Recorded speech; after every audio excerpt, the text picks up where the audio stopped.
Welcome students in the online tutorial classes. In the previous classes of normal distribution, normal probability curve, assessment for learning, semester third, paper 5, we have discussed what is the meaning of what is the meaning and nature of normal probability curve. We have also discussed in that class the various characteristics that depicts the normal probability curve. In the today's session, we will discuss. I am going to. We will discuss, and I am going to discuss on the rest of the subtopic, that is the utility or applicability of normal probability curve. It is very important in education and psychology. It is very much used in research, test construction, uh, mm, in analysis of data, and what treatment of various scores. तो इसकी applicability और utility को देखा जाए, normal probability curve की utility को, इसकी उपयोगिता को देखी जाए, तो इसका सबसे ज़्यादा प्रयोग जो होता है वो शिक्षा के क्षेत्र में, रिसर्च के क्षेत्र में ज़्यादा होता है, कंस्ट्रक्शन के क्षेत्र में ज़्यादा होता है, इसको जो है ट्रीटमेंट में होता है, और साथ ही साथ जो डाटा को इंटरप्रेट करना, उसकी विवेचना करने में है, और डाटा का जो एनालिसिस करने में है, उसके विश्लेषण करने में है, उसमें ज़्यादा उपयोग किया जाता है.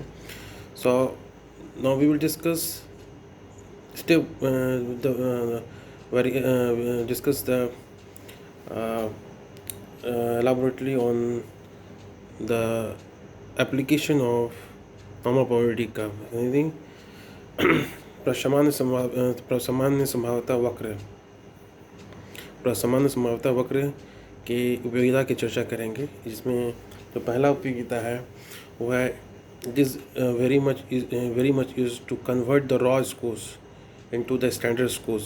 यानी जो रॉ स्कोर्स हैं, जो हमारा प्राप्तांक हैं, उसको हम जो है प्रमाणित प्राप्तांकों में, मानक प्राप्तांकों में उसको बदल सकते हैं.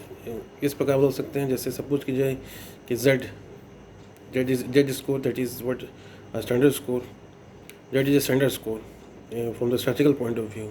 There are so many standard scores which has been used to interpretation of the data.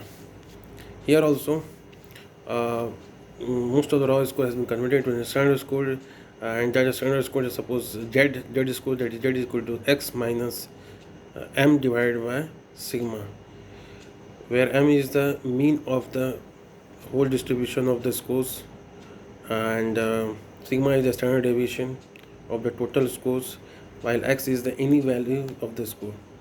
So we can convert the any score into standardized score. Now the second point, it is also much used in standardization of a test. यानी प्रमाणीकृत परीक्षण करने में इसका ज़्यादा प्रयोग किया जाता है. It is also used in assigning grades and percentile and determining the percentile scores. Percentile scores को, प्राप्तांकों को प्राप्त करने में और ग्रेड के निर्धारण में इसका प्रयोग किया जाता है नॉर्मल प्रोबेबिलिटी कर्व का, जो कि बहुत ही ज़्यादा इम्पॉर्टेंट है.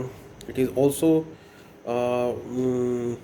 Very much used in test construction. परीक्षणों के निर्माण में इसका प्रयोग बहुत ज़्यादा तौर पे होता है. टेस्ट कंस्ट्रक्शन में परीक्षण जब हम करते हैं तो इसका बहुत ज़्यादा प्रयोग किया जाता है. इसके बाद it is very much used in the behavioral science, where most of the variables in social sciences, as most of the variables in social sciences are normally distributed. If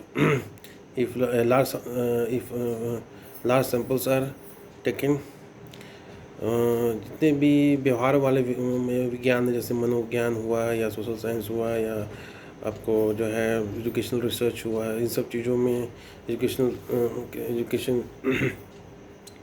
से संबंधित चीज़ें हैं, उनको जानने में इसका बहुत ज़्यादा प्रयोग किया जाता है. जिसमें कि लार्ज सैम्पल्स को जब चूज़ किया जाता है तो उसमें सारा इसको प्रयोग किया जाता है. Basically, it is very much used in the research of social sciences. It is also used to calculate the number of cases, uh, number of cases in which we want to get the value for the more or less than a given number of scores. कोई given scores यानी जो प्राप्तांक दिए हुए हैं अगर हमको पता है तो उसके आधार पे हम जो है अगर उसका हायर वैल्यू है या लोअर वैल्यू है उस वेरिएबल का, उस स्कोर का, तो उससे हम ये कैलकुलेट करने में है कि कितनी नंबर ऑफ़ केसेस उसके अंतर्गत आएंगे. That means it is very much used to calculate the number of cases वो achieve more or less number of cases, less number than a given particular score. यानी कोई पर्टिकुलर स्कोर होगा उससे हम पता करेंगे कि कितने नंबर ऑफ़ केसेस हैं by using normal probability table. It is also used to calculate the number of cases, the limits of the number of upper limit or lower limit of number of cases uh, by by by by specified scores. जो upper limit या lower limit होगा किसी भी score का उसका हम पता कर सकें नंबर ऑफ़ केसेस कितने हो सकते हैं. अगर हम उसका स्कोर्स को प्राप्त करते हैं तो उसके आधार पे हम ये पता करते हैं नंबर ऑफ़ केसेस कितने हो सकते हैं. ये नॉर्मल टेबल से हम पता कर सकते हैं. It is also use to compare the two normally distributed curves or normal distribution. It is also used to compare the to normal distribution in terms of their mutual overlapping. अगर दोनों normal probability curve जो है अगर overlap कर रहे हैं उसके आधार पे हम नंबर ऑफ़ केसेस से हम पता कर सकते हैं कि कितना उसका नंबर ऑफ़ केसेस हैं उसके अंतर्गत. This is very important.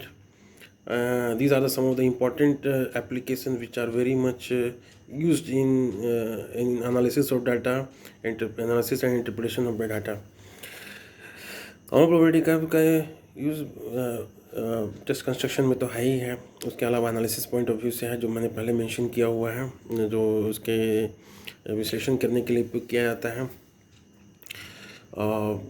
Generally इस तरह के क्वेश्चन न्यूमेरिकल फॉर्म में पूछे जा सकते हैं. कर्व अगर दिया हुआ है और कर्व का जो है जैसे कि कोई नॉर्मल कर्व का डिस्ट्रीब्यूशन नॉर्मल डिस्ट्रीब्यूशन दिया हुआ है स्कोर के फॉर्म में, जैसे कोई एप्टीट्यूड टेस्ट हुआ है या अचीवमेंट टेस्ट हुआ या एंट्रेंस टेस्ट हुआ, उसमें जैसे जीमैट हुआ, टॉयफल हुआ, कैट हुआ, इसमें जो स्टैंडर्ड स्कोर्स के आधार पे हम पता कर पाते हैं कि टोटल नंबर ऑफ़ केसेस कितने हैं, कितने परसेंटाइल स्कोर्स हुए हैं. रैंकिंग एक्चुअली में रैंकिंग पता चलता है कि भाई एक्चुअल में क्या है स्कोर्स, परसेंटाइल स्कोर से उसकी कितना की पोजीशनिंग क्या है, लोकेशन क्या हो सकता है, इससे भी हम पता कर सकते हैं. This is very important in view of getting comparative analysis of various curves.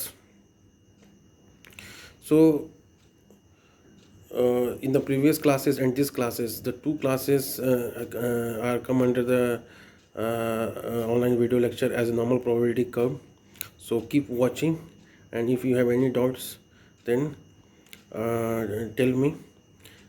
Thank you very much.